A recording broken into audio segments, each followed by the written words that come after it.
जय श्रीमन नारायणा. खालील दिलेले भाष्य हे श्री रामानुजदास श्रीमान गट्टू वेणुगोपाल स्वामी यांनी इंग्रजीत केलेला श्रीमद भगवद्गीतेचा मराठी भावार्थ आहे. अध्याय 11 विश्वरूप समदर्शन योग. श्लोक 2. भवाप्ययौ हि भूतानां श्रुतौ विस्तरसो मया त्वत्तः कमलपत्राक्ष माहात्म्यमपि च अव्ययम्. ओम. गीता आचार्य श्रीकृष्ण परमात्मा अर्जुनासह आपल्या सर्वांना विश्वरूप संदर्शन योग शिकवत आहेत. या प्रक्रियेत अर्जुन म्हणतो, कमळासारख्या विस्तीर्ण उघडलेला सुंदर डोळे असलेले हे श्रीकृष्णा, मी तुमचा महिमा आणि भव्यता सर्वसमावेशकपणे ऐकली आहे. मी तुमच्या अपरिवर्तनीय वर्चस्वाबद्दल ऐकले आहे. हे श्रीकृष्णा, या सर्व प्राण्यांच्या जन्मांचे कारण तुम्हीच आहात आणि या सर्व प्राणीमात्रांच्या विघटनाचे कारणही तुम्हीच आहात. असे जे तुम्ही काही तपशीलवारपणे सांगितले आहेत ते सर्व मी ऐकले आहे.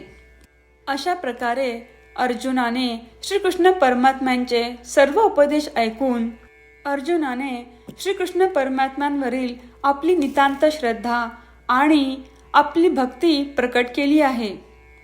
आपणही अर्जुनाच्या ठिकाणी राहून श्रीकृष्ण परमात्म्यांवरील आपली नितांत श्रद्धा आणि भक्ती प्रकट करून त्यांची शिकवण लक्षपूर्वक ऐकूया. श्रीकृष्ण परमात्मा किंवा श्रीमान नारायण यांना शरण जाऊन आपण आपले जीवन अर्थपूर्ण बनवण्याचा प्रयत्न करत असताना अर्जुनाचे शब्द जसेच्या तसे श्लोकाच्या रूपात पुन्हा सांगण्याचा प्रयत्न करूया.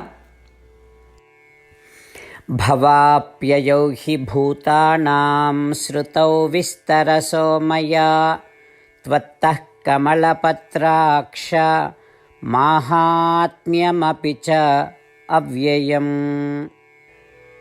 श्रीमद भगवद्गीतेचे संपूर्ण सार श्रीकृष्ण परमात्म्यांनी अध्याय 18 श्लोक 65 ते 70 मध्ये 8 गोष्टी करण्यासाठी दिल्या आहेत. श्रीकृष्ण म्हणतात, जे या 8 गोष्टींचे पालन करतात ते मला आवडतात. मी त्या भक्तांचे सर्व प्रकारे रक्षण करीन. श्रीकृष्ण परमात्म्यांनी सांगितलेली सर्व भगवद्गीता ऐकल्यानंतर अर्जुन म्हणतो, करिष्ये वचनम तव.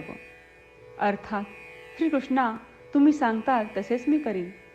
म्हणूनच श्रीकृष्णांनी अर्जुनाला सर्व प्रकारचे यश आणि विजय बहाल केले आहेत. परमात्म्याला आपले वचन देऊया की आपण या 8 क्रिया पाळू. परमात्म्याला हा शब्द देण्यापेक्षा मोठी कोणतीही पूजा, तप, यज्ञ नाही. ह्या 8 क्रियांचा तुम्ही सर्वांनी मनाने विचार करा असे मी म्हणेन. अशा प्रकारे आपण श्रीकृष्ण परमात्म्याला आपले वचन देत आहोत. आपण सर्वांनी श्रीकृष्णाच्या चेहऱ्याचा आनंद आणि सुख अनुभवूया. जय श्रीमन नारायणा. ह्या 8 क्रिया खालीलप्रमाणे आहेत. हे श्रीमन नारायणा, तुम्ही सांगितल्याप्रमाणे मी नेहमी तुमच्यावर चिंतन आणि विचार करीन. हे श्रीमन नारायणा, तुम्ही सांगितल्याप्रमाणे मी सदैव तुमचा भक्त असेन. हे श्रीमन नारायणा, माझी सर्व कृती तुमची सेवा आणि तुमच्या समाधानासाठी करेन. हे श्रीमन नारायणा, तुम्ही अनुसरण करायला सांगितल्याप्रमाणे मला खूप विश्वास आहे की मी तुमचा आहे आणि मी नेहमी हात जोडून तुम्हाला नमस्कार करीन आणि तुमची पूजा करीन. हे श्रीमन नारायणा, मला तुमचे शब्द आठवले. मामेकम शरणम व्रज, जे तुम्ही एकट्याला शरण जायला सांगितले आहेत. श्रीमन नारायणा, मी एकटाच तुम्हाला शरण जातो. हे श्रीमन नारायणा, मला तुमचे मा शुचाह शब्द आठवले की तुम्ही आम्हाला दुःख न करण्याचे आश्वासन देत आहात. मी यापुढे शोक करणार नाही. हे श्रीमन नारायणा, तुम्ही आमच्यासाठी श्रीमद भगवद्गीता देऊन आम्हा सर्वांवर कृपा केली आहे आणि आशीर्वाद दिला आहे. मी दररोज किमान एक श्लोक वाचण्याचे किंवा ऐकण्याचे वचन देतो. हे श्रीमन्नारायणा, तुम्ही गीता सर्व मानवजातीपर्यंत पोहोचवलीस. मी गीतेतील तुमचे दैवी वचन त्या भक्तांपर्यंत पोहोचवण्याचा प्रयत्न करेन जे गीतेला अपरिचित आहेत. हे श्रीमन्नारायणा, तुम्ही सांगताल तसेच मी करेन. तुमच्या इच्छेप्रमाणे वागेन आणि तुमच्यासाठीच काम करीन. श्रीमन्नारायणाला आपण वचन देऊयात की दररोज त्यांनी सांगितल्याप्रमाणे आपण आचरण करू. हीच एक महान पूजा आहे. श्रीमन्नारायणा, करिष्ये वचनम तव. श्रीमन्नारायणा, मी तुमच्या सूचनेनुसार वागेन. भवाप्ययौ हि भूतानां श्रुतौ विस्तरसो मया त्वत्तः कमलपत्राक्ष माहात्म्यमपि च अव्ययम्. ॐ